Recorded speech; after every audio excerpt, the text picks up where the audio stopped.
Lanta ni alias JM sa CIDG Occidental Mindoro, handa na rin siyang tumistigo para mabigyan ng hustisya si LV. Magsalita na din ang dating boy alias JM na kasamahan ni Nanay LV Vergara sa kanilang malupit na amo, ang Family Ruiz. Sinagot ni JM ang paratang ng kanyang amo na siya daw di umano ang nambubugbog kay LV, pero inuutusan daw ito, tugon ni Nanay LV noong nakaraang hearing. Sinungaling po sila.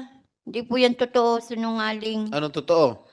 Totoo po, sinusuntok po ako. Si JM po yung boy namin yun. JM, yung boy. Sinuntok ka rin? Opo, Bakit ka sinusuntok ng JM? utos po ng amo ko. Ibinuking pa ni JM na pinasulat umano ng kanilang dating amo na mga embentong salaysay laban kay LV. Dagdag pa ni alias JM, 7 empleyado silang pinilit na mag-imbento ng salaysay. Ganun pa man, handa rin si JM tumistigo at ibinunyag na rin lahat ang mga nasaksihan niyang pagmamalupit ng mag-asawang Franz Ruiz kay Nanay LV. Handa na rin siyang tumistigo para mabigyan ng hustisya si LV.